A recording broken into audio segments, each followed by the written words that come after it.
Welcome to Tasmania, the traditional lands of the Palawa people. These timeless forests at the end of the earth are home to one of the last true challenges in the world of motorsport. The 6 days, 37 stages and 2,400 kilometres of TARGA Tasmania 2021.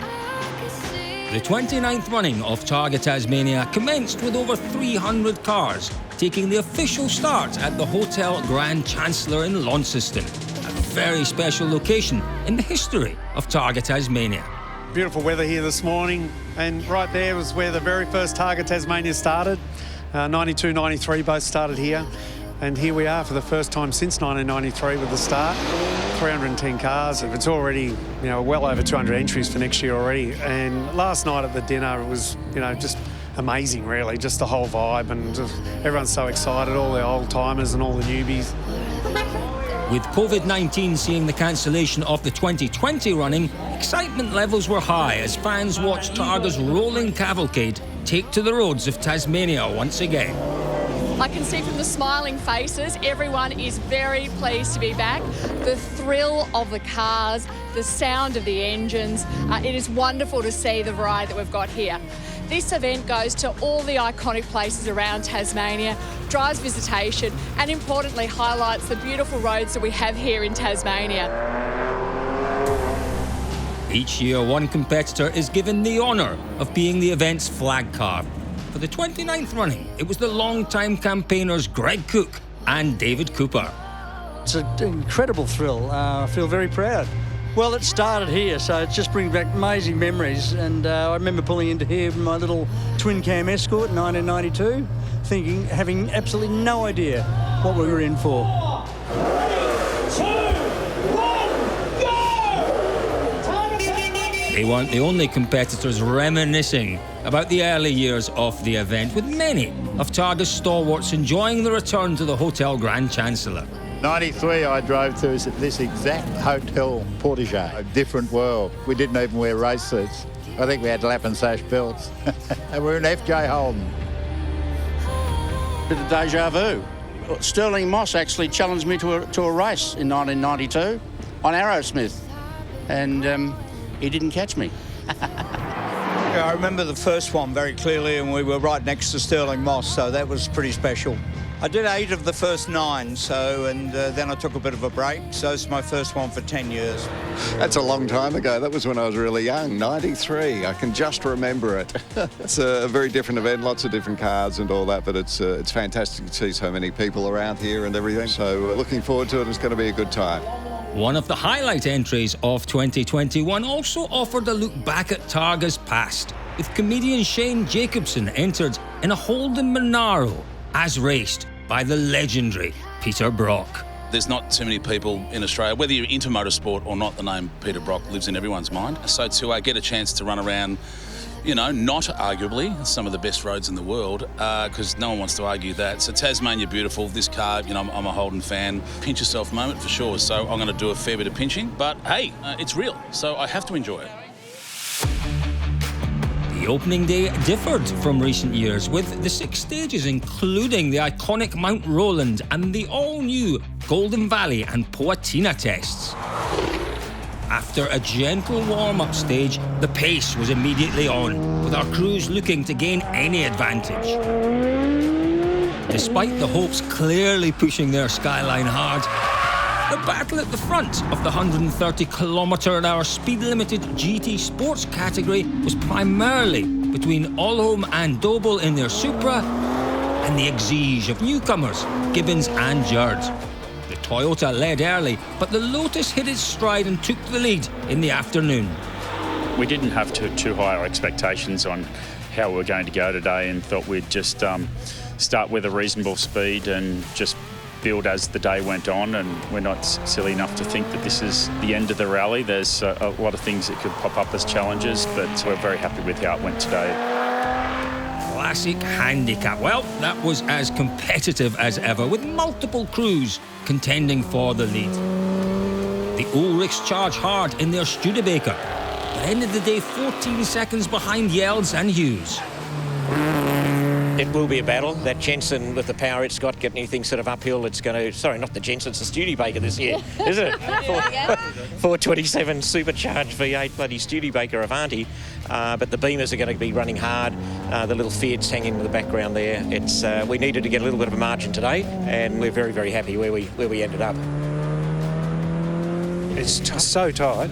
It's great going from one stage to the next and be completely different people at the front. It's great. We passed Nick. Been trying to pass Nick for 5 years. Just got him. I was stoked. The early modern categories are for cars built between 1990 and 2007, with the two-wheel drive cars in early modern 2 headed by Kaplan and Penny in their BMW, and the four-wheel drives in early modern 4 led by McLeod and Glennie. In the time, speed, distance competition, Emmond and Jones and Waldock and Kirby, they had strong days but couldn't keep in touch with the Marshalls, who continued their impressive TSD form. The Siddons took charge of classic GT, while Nunn and Johnson held the advantage in GT production.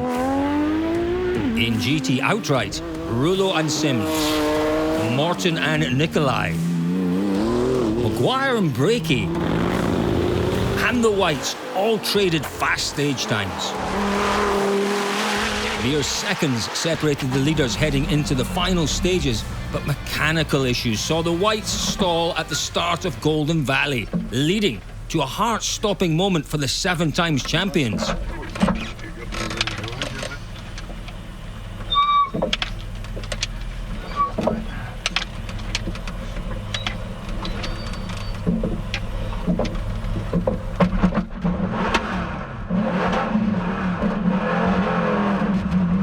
Once going, they tried to limit the damage, but in the day, a minute 38 off the lead.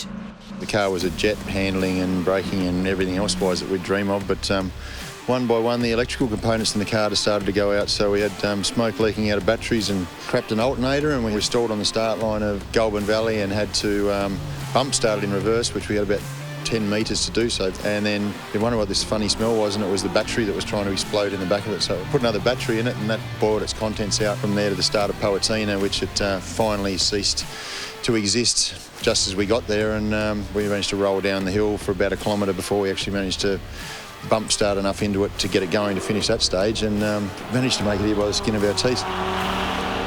Morton and Nicolai charged hard in their new Porsche 911 GT2 RS, as did Rullo and Sims in their Lotus. But it's Maguire who ended the first day with a 41-second lead.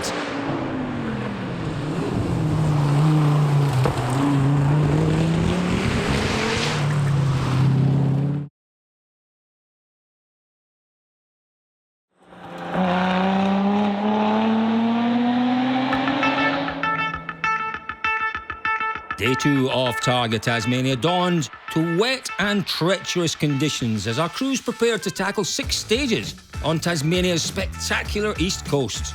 For many, these are among the highlights of the event, with plenty of challenging twists and turns. The day-opening sidling stage is one of TARGA's icons and an incredible road to drive, even in these slippery conditions. In spite of the weather, plenty turned out to see the action and encourage our crews. Heading into the stage, the Whites needed to make up time following their disappointing opening day. But the Vipers' mechanical problems continued. They salvaged a strong time, but the story of the day was on the following Marina stage, with the 7-time winners crashing out of the rally. It was just a stream of water that snapped the car sideways, high-sided like a motorbike, and found a nice bit of Tasmanian red earth bank, which was not too much of an impact. It did register 12 Gs of impact, but not a muscle soreness or any sort of damage to us, which is probably testament to the safety devices and cages and seat belts and harns and all the stuff that we wear. It was a very dramatic thing, the crash, and then fire as well, because it burst into flames under the engine bay. It would have been nice to show everyone how we go about these sorts of moments as well, and the camaraderie of, we're trying to put out the fire, and then Eddie and Zach pulling up and helping out, and, and how we actually set about saving the car. Over the rest of the day, the pace was hot at the front, with the weather bringing a number of four-wheel drive cars into the outright battle. Kennards, McLeod, and Lillyman all won stages, but despite the conditions, Maguire and Breakey managed to extend their lead. Yeah, it was a very challenging day. On the first transport today, we had a speed sensor fail and we had no ABS for the first stage. And yeah, the sidling in those sorts of conditions with no ABS was very challenging, but no, it was a very slippery day. It was probably the slipperiest tarmac I've ever driven on. I think Eddie will make a bit of a plan tonight and we'll have a talk as to what we want to do. I think the weather's going to play a fairly big role in that. Change the springs in the car tonight, put something in a bit softer, and yeah, we'll see what the rain's going to do. Rubbers are obviously something we're pretty cautious of. Sitting just a couple of seconds behind the podium battle were Motorsport Australia Targa Championship leaders Quinn and Cadford. But the crew's priorities, well, they lay outside of that fight. Mindful of the championship thing. I'd love to win the championship. After 20 years, it would be a good thing. And so I don't want to lose it, so I don't want to be stupid. Yeah, it was all nice and tidy from our perspective. It rained, but we dealt with that. Tony did a good job. He did lefts and rights when I asked him to, so can't complain with that. The Lillymans put on a strong showing in early Modern 4, even winning the Weldborough Pass stage outright. But they couldn't catch McLeod and Glennie, who also moved into second place outright. It was pretty hairy early on, sidlings, you know, iconic stage, and pretty slippery and quite damp in a lot of spots and a few cars off. So it took a few minutes to get into it a bit and got through that. And, you know, next stages after that felt really comfortable. Did a reasonable amount of adjustments to the car to get the suspension right in the wet and to come together. Kaplan and Penny remain the crew to beat in early Modern 2, while behind the classic GT leading Datsun, the Porsches of Copeland and Herbert and Macaulay and Etienne are locked in a battle for second.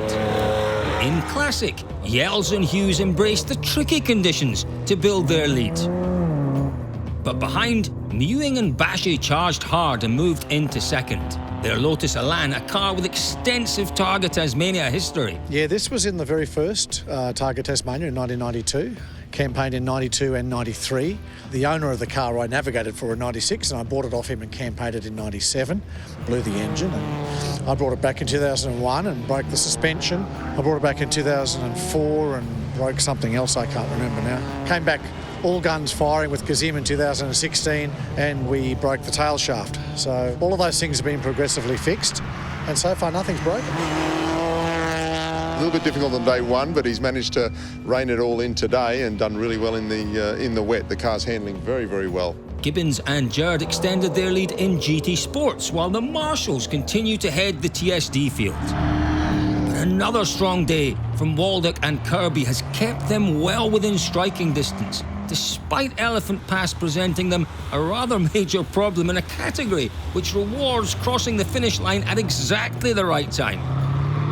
About 2/3 of the way through Elephant Pass, Chris said to me, the timer's not working. So I looked up and the timer was not going. And so with about a minute of panic until I worked out how I could actually manage to get us to the end with some sort of a time, I used the rally safe and we got there. Almost had the sacker. Nunn and Johnson began the day leading GT production, but the wet weather played into the hands of Newman and Kudra, turning a 56-second deficit into a 38-second lead. Yesterday was challenging. We just had no rhythm. We started to get a little bit of rhythm today. Still not great, but the times probably don't show that. So we got a bit of time back on Nunny and got a bit of a gap on him, which reversed the fortunes from yesterday. I don't think we've got the pace to stick with him in the dry, but we've got the wet, so we'll see how we go.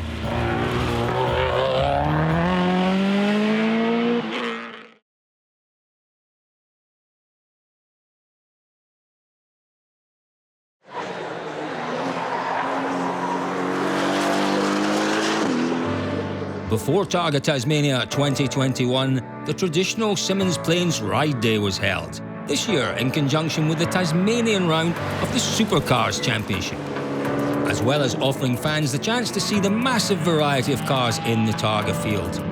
The day also gave a glimpse into the future, with Porsche running a speed comparison test between the Taycan Turbo S and Heaton and Ash's GT2 RS Targa car. With the performance between the two cars proving to be remarkably close, the demonstration proved that when electric vehicles move from the Targa Tour into the newly announced GT Electric category, they'll be a force to be reckoned with.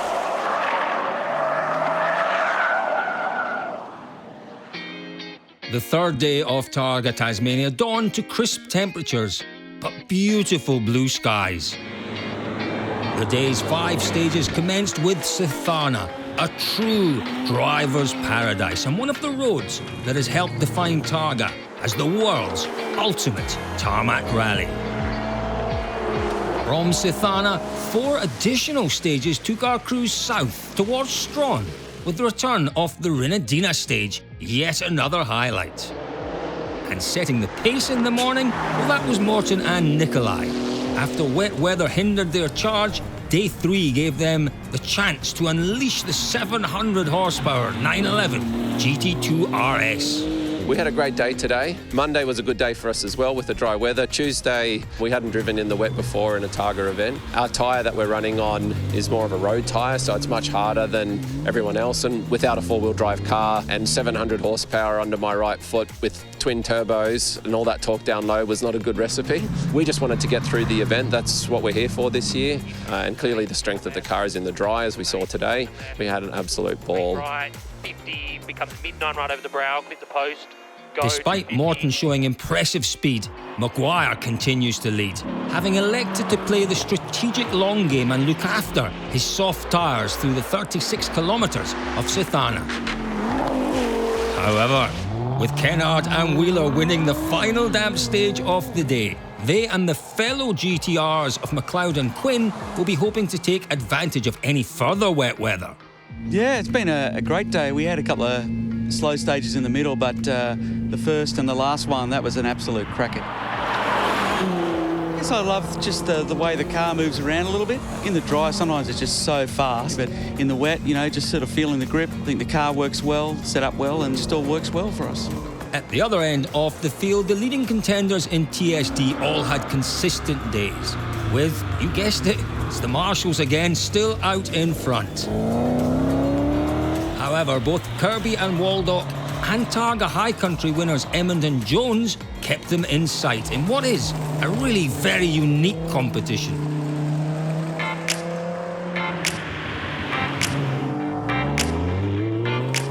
The competition is really, really tight this year. There's rookies who are doing really well, and the other experienced competitors are also doing well. So there's a handful of points between the top 4 that can turn on one stage. A lot of hours after you finish the day, we go back and do hours of research for the next day. We've got to work out exactly, obviously, what time we're going to cross the finish line at to achieve an average speed. So it's a matter of working out the best way to do it, depending on how twisty the stage is or how open it is. Yeah, it's very technical, and I think that's why we like it. You know, it's a challenge. This is Darryl's 7th event, my 4th event. So we've got 7 years of experience that we've built on, and we've improved every year. So it's just about using that experience and developing a repeatable practice. TSD is a bit like golf, Consistency is rewarded. Roberts and Atkins pushed their Skyline hard in early Modern 2, but couldn't catch Kaplan and Penny. While Allholm and Doble dropped back from the podium fight in GT Sports. Ahead, Lotuses proved to be the car to have, with Scher and Murphy and Bryden and Noble moving up the leaderboard behind Gibbons and Jerd. Mewing and Bashi dropped out of contention in Classic. But in their place, McClintock and Skinner went on a charge, winning 3 stages and leaving the leading Volvo of Yelds and Hughes with plenty to think about. We were thinking that the Beamers were going to come at us in the dry, and they certainly did. McClintock just masters that stage. And we did say that, yeah, we have to go hard out the box because, everyone else warms into it, so we need to get as far ahead as we can. Despite the dry conditions being expected to favour the Porsche of Nunn and Johnson, Newman and Kudra were too quick for the rest of the GT production field. With Maguire and Benson in third also beginning to show an impressive turn of pace. The Siddons continue to dominate Classic GT, but the battle behind is close.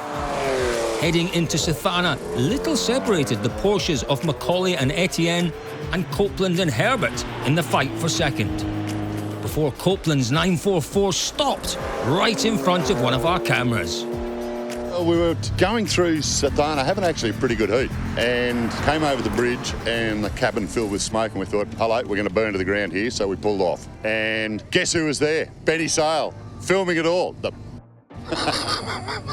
Our oil cap came off, someone forgot to tighten it, and fortunately we found the bloody thing down in the engine bay, got it out, wiped everything down, put it back on and swore at Ben, and unfortunately I think we lost about 8 or 10 minutes, so Targa, that's what it does to you. But the guy that did it, he's already loaded his credit card up. It's going to cost him a fortune at the bar.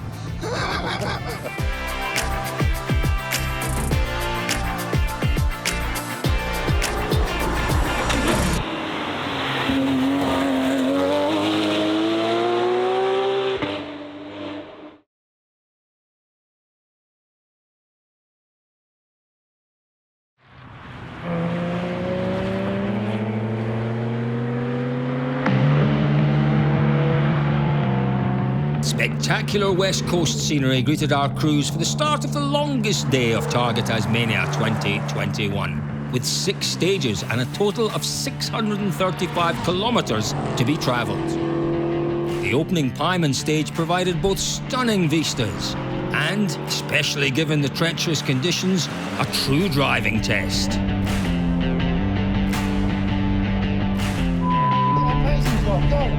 The following stages offered no respite, with Guns Plains, Hellier Gorge and the 36-kilometre Rihanna stage all Targa classics. While much of the day was wet, the drier roads of Rihanna gave our crews the chance to push, although the stage's infamous junction yet again claimed a few scalps, much to the amusement of the assembled crowd. Unfortunately for Sandy and Littlewood, their off caused damage, well, to a little more than just their ego. Despite this corner famously claiming the 05 Monaro under the control of its previous crew, in 2021, Shane Jacobson and Naomi Tillett safely made their way through. The star of the iconic Australian film Kenny fulfilling a dream by taking on TARGA Tasmania. It's kind of hard to explain to people who haven't experienced what it's like to have a road closed for you to do a stage in a car at speed, unless you've done it before. I mean, it's like being sent into a lolly shop going, no, you can have all of it. You're not getting an invoice and you have all day to choose. Like, it's, as a motoring enthusiast or a rev head that I am, to get on a road, especially these roads, these beautiful mountain flowing roads, to be able to go on both sides of the road knowing there's not another car coming the other way and do it at speed, it's unbelievable. And it's, for some reason, it's different than a racetrack. On a racetrack, you know there's no one coming the other way. But these roads, like, we've got stages that are 20 and 30 kilometres long. For all the people of Tasmania, thank you so much for letting us do this in your backyard, because it's unbelievable. What incredible scenery too. It's a holiday at speed and I love it. At the front of the outright competition, the challenges of the 4th day proved no match for Maguire and Breakey, the Viper crew comfortably extending their overall lead. Over the day, only Kennard and Wheeler proved capable of keeping in touch, the GTR winning the final wet run through Reese Dam to end the day second outright and just within striking distance of the lead. McLeod and Glennie dropped to third outright but continued to lead early Modern 4. With the Lilymans losing time the day before and gearbox issues stopping the second place Howarths, the Wrights and Hewitts were left in a tight tussle for the final podium places. Yelds and Hughes extended their lead in Classic, but it was an eventful day for their closest pursuers, McClintock and Skinner. We actually ran out of petrol. We're a highly professional team of amateurs, and driving along on transport ran out of petrol. And we were so lucky that a tradie was coming past and we flagged him down. He had 3 litres of chainsaw fuel. We stuck that in the car and finished the day without any penalty time. And I have to say, Ashley, in the lead, in the Volvo, sent his team after us to help out as well, because we flagged him down. I was going to let his tyres down, of course, but he was great. Overnight GT production leader Newman unfortunately had to retire from the event due to family commitments, promoting Nunn and Johnson into the lead. But behind, Maguire and Benson continued their strong run to close the gap to just 35 seconds. Started off pretty well in the wet stuff. Finally found some confidence in the wet, so yeah, enjoying myself. It's a really good battle at the moment. We're having a lot of fun with Peter Nunn. We seem to sort of get him a little bit in the wet and he can claw back a little bit in the dry. In TSD, the Marshals continued to lead after an incredible performance, accruing only 1 point. And despite this moment, Gibbons and Gerrard are still at the head of the GT sports field, although Sharon Murphy started to eke into their lead over the day. We started off with a couple of struggles, but we've been pushing, persisting, and just chipping away at the guys, and yeah, moved into second with a nice buffer, so very happy. Yeah, we have a lot of fun together. I think you know, there's a lot of friendly camaraderie and a bit of competition. But no, they're pushing hard. I think they're one of the surprise packages this year, and good on them. We're absolutely gunning it at the moment. The battle was on for the podium places in early modern 2, with Roberts and Atkins and Spence and Challoner Miles separated by mere seconds. However, neither could come close to Kaplan and Penny, who hold a commanding lead. A really long day today, but fantastic roads, unbelievably slippery in some of the wet bits, challenging as can be, and some of our competition was a little bit slower than us today, which was really nice, so we had a good day. Siddons continued to fly in Classic GT, but the battle for second between Macaulay and Etienne and Thatcher and Parker looks set to go down to the wire, with the GTR closing in on the 911. The classic categories are in many ways the embodiment of the endurance element of Targa, and for Griffith and Woolley, just getting to the finish is proving a momentous challenge. Come down here with our Datsun 1600 Triple S to do the event because we'd done Cairns, we'd done Mount Buller, and we just wanted to do all 3 major events in the same car. We fixed the engine for Mount Buller. It was great, it got dyno, everything was perfect. Except for 200 metres into the stage, it's done something in the cylinder head and it's not working anymore, and had a lot of white smoke coming out the exhaust. So we parked it up and we got madly onto the Datsun forums, which is a fantastic group of guys Australia-wide. We're asking them for engines for the car. Can we buy one? Who has one? As it turned out, there was a Stephen Conrad who had an engine. When we said we couldn't use his turbo engine, he said, well, I've got a Datsun Bluebird, which is standing behind us here, that is in the cupboard, and if you want to use it, feel free. It has a logbook, it's registered, it's insured. So we offered to go pick it up, bring it back, and our lady rang and said, don't worry about it. We'll drive it from Hobart to Launceston for you, as long as you buy my mate and I dinner at the pub. Anyway, we got his car up here and we've gone through it, and it's a nice car and it runs well. He told us the engine's tired and there's a few other small issues it has. We've had electrical wiring issues in the middle of a stage, caused it to stop. And then this morning it had a rear diff, had an issue, it fell out onto the road. We've had another electrical issue, we fixed it, the car's going. We're waiting to do the last stage tonight, but it's getting there and it's a great car. We're going to do the Stephen Bradbury. We're just going to be there at the end. If everyone else stops for some other reason, we'll be there.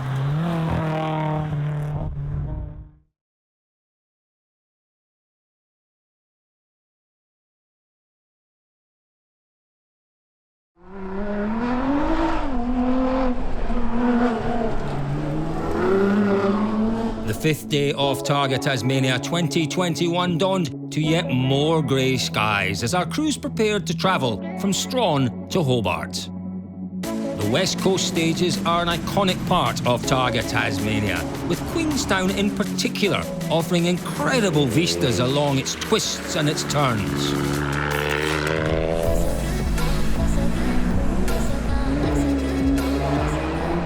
The genesis of these roads actually came about through some cunning political gamesmanship in the 1930s. Up until 1937, the port of Strawn and Queenstown's mining centre were only linked by a railway made up of no less than 42 bridges. The Hobart-based government agreed to pay for building a road, but the towns had to pay the surveying fees and, crucially, for the costly bridges. so the thrifty locals devised an especially winding route, now made famous by Targa, which featured a grand total of 0 bridges. The train line was closed in the 1960s, but it's now reopened as a spectacular tourist railway. This year, the Queenstown stage has been revised with the addition of a street section through Gormanston.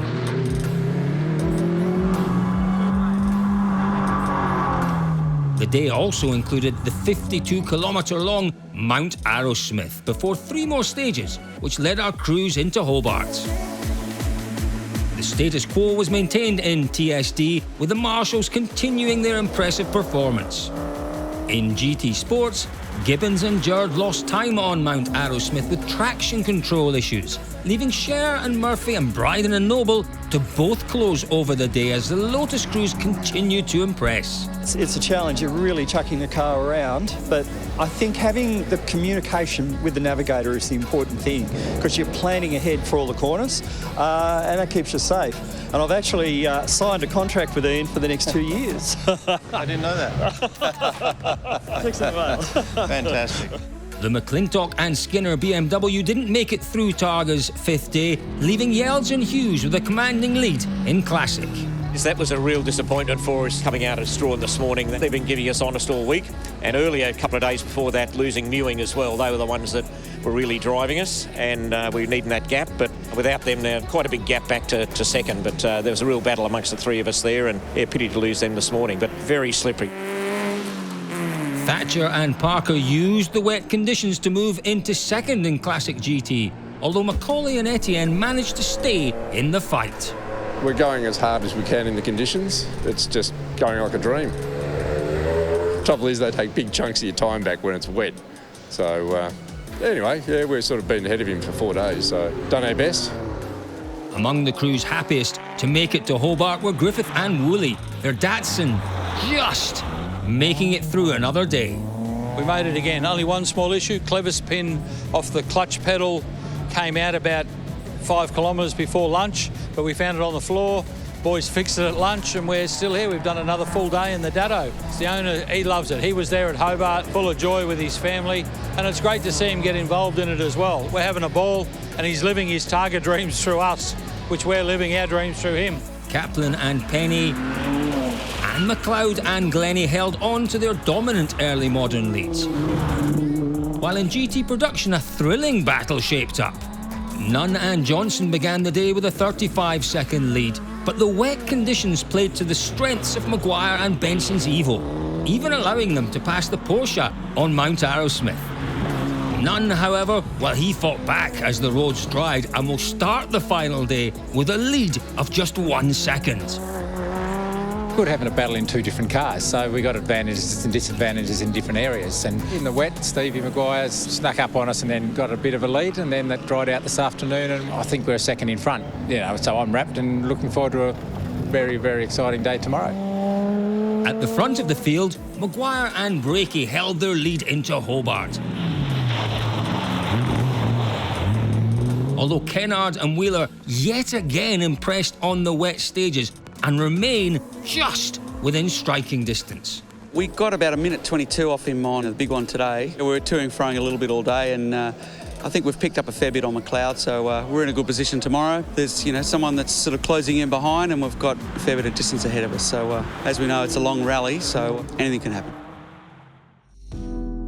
After the conclusion of the day, it was announced that car 602 rolled on the Mount Arrowsmith stage. Medical teams were dispatched but were unable to revive the driver Shane Navin, who died at the scene. Co-driver Glenn Evans was assessed by medical crews and had no injuries. Shane was a much-loved and admired competitor who will forever be in the hearts of all at Targa.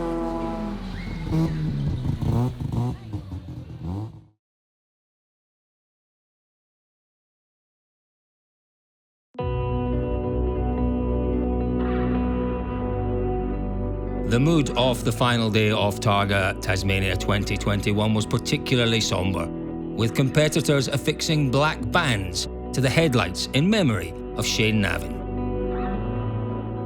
The final day south of Hobart was set to feature 8 stages, with Palvarasa beginning the day, followed by 2 runs through Gardner's Bay, Oyster Cove and Cygnet before the final Longley stage.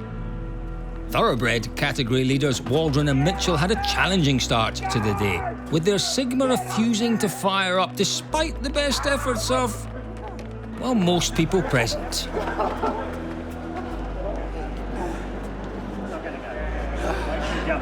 Thanks, Winnie. They did, however, eventually get going to claim the category win. After the first morning stages were run, TARGA Tasmania was again rocked by tragedy. A serious incident involving car 902 stopped the Cygnet stage. Medical and emergency teams were immediately dispatched, but were unable to revive driver Leigh Munday and co-driver Dennis Neagle, who died at the scene. Both were highly respected TARGA competitors. Leigh, a participant in many of the event's early years, and Dennis, a much-loved co-driver who had stood on the TARGA podium many times. Both loved TARGA and will be forever in the hearts of the TARGA family. The final stages of the rally were all downgraded to touring only, and the mood among the crews returning to Hobart was particularly sombre. All customary post-event celebrations were cancelled, although the winners of each category were still justifiably proud of their achievements following 6 days of competition. The final day saw the Gravers BMW displace Emmondon Jones's Volvo on the TSD podium. Ahead, Waldock and Kirby continued their strong run to second behind the Marshalls, who remarkably finished the event with less than half the points they accrued in 2019. Bryden and Noble, and Sher and Murphy held on to their podium places in GT Sports, with Gibbons and Jerd taking the win. We came into this event with not high expectations, being our first rally with the car and only our 3rd rally that we've done together. Very happy to be finished and safe, and the car's in one piece as well as ourselves. In the rookie rally for TARGA Tasmania first-timers, the Seymours pushed hard to work back from an early event penalty, but Page and Sheehan, well, they did just enough to claim the category by 8 seconds. Kaplan and Penny were dominant in early Modern 2, while Spence and Challoner Miles were overtaken for second by Roberts and Atkins on the last stage. The Siddons won Classic GT, with Thatcher and Parker beating Macaulay and Etienne in the battle for the podium places. And yes, Griffiths and Woolley did finish in their borrowed Datsun. 4th place in Classic was enough for Glusky and Winter to claim the Motorsport Australia TARGA Classic Championship after winning both the TARGA Great Barrier Reef and High Country rounds. Power and Hannah and the Ulrichs claimed podium places in Classic, but neither could come close to denying Yells and Hughes the win. The amount of preparation we put into the event, the recce, we write our own notes, and we really think that's been a secret, especially in the wet, to get all the performance we can out of the little car. But somebody to call them, that really gives us the pace that we got. It was good to see that we were up there competing strong. Ashley really has driven well. A lot of the time he gives me a lot of praise, but he's not giving himself enough praise. He really is pedalling hard. The Lillymans and the Hewitts performed well in early Modern 4, but McLeod and Glennie were the class of the field, winning the category and finishing a very impressive 3rd outright. It's been such a huge week, and you know, to get through it after the conditions that we went through, and to be in the position that we are, and to get up to the speed that I was able to without Steve, you know, it's just testament to the professional that he is, and you know, he just does such a magnificent job dealing with someone like myself. He's just been brilliant. Lewis and Carr claimed 3rd in GT production, but ahead was the tightest battle of all at TARGA Tasmania 2021, with Nunn and Johnson and Maguire and Benson separated by just 1 second at the start of the day. And it was the Evo crew who took the initiative, winning 2 stages and the category. Mixed emotions today. Yeah, it's been a pretty cool week. You know, we started off a little bit slow and off the pace, and the setup for the car wasn't quite right, but we got better and better throughout the week and got some confidence, and it's turned out really well. Yeah, I think we were almost 2 minutes down at the end of day 2, so it was an awesome battle, particularly with Ben Newman and also Pete Nunn and Keith Johnson to be so tight and competitive. The hard work has certainly reaped the reward. Coming home third in GT Outright were Quinn and Catford, achieving their goal of winning the Motorsport Australia Targa Championship. The championship's only a few years old, but I've been doing Targa for 20 years. Won it a couple of times, and it just seems so special for me to win the championship this year, so I'm delighted about that. It wasn't easy to win at all, really, but particularly Targa this year has been a bit wet. Towards the end, I just thought, I've got a championship to win, so I softened and just brought it home. But Kate did a good job, well, better than average job. Pretty lucky. I mean, last year was such a bizarre year for everyone, a real challenge for everyone, and I didn't get to make it up to Cairns. So it's been great to finish off the championship with Tony, and good job to Brian in the first round, and happy to have made it. Second outright for the second year in a row were Kennard and Wheeler, the GTR crew working well together over the challenging week. It's been a really long event, as we know, and to get to the finish is, I guess, a great achievement for anyone, and we're really happy with how we ended up, second outright. Car went really well. Ian called the notes fantastically well, and it all sort of just fell into place. This is our 7th season together, actually, so you know, we are a good team, and we work well together with the car, and preparation is always really spot on. And you know, this year Angus has had to work really, really hard for this second outright. Like last year, we kind of seemed to just cruise into it, so to speak. But this year, we really had to work hard. We had McLeod right in our tail. I mean, all GTRs were just going flat out this year, and very hard fought. So we're very, very happy to get our second this year. It's great. And fulfilling childhood dreams by claiming the TARGA Tasmania win were Eddie Maguire and Zach Brakey. In the end, finishing almost 2 minutes ahead of their closest pursuer. It's a real dampener on the finish. We're all really feeling it, and this is not how we expected to finish the win. We've had such a big week. It's been huge, and it's been a childhood dream of mine since the age of 4, standing on the side of the road in 1992 with my dad 30 years ago. It's been my dream to do this, and to do it with childhood friend Zach, who was also there not long after. It's just incredible. So this is something I've worked towards basically my whole life. So you know, we feel ecstatic to be here. It's great. It's bittersweet, as Ed said. You know, not exactly how we thought today was going to go, but yeah, we're wrapped. We're here. We've had a lot of fun, and I've been very, very lucky to be in the car with Ed. He's a phenomenal driver and a great friend. Targa now looks forward to the 30th running of the world's ultimate tarmac rally.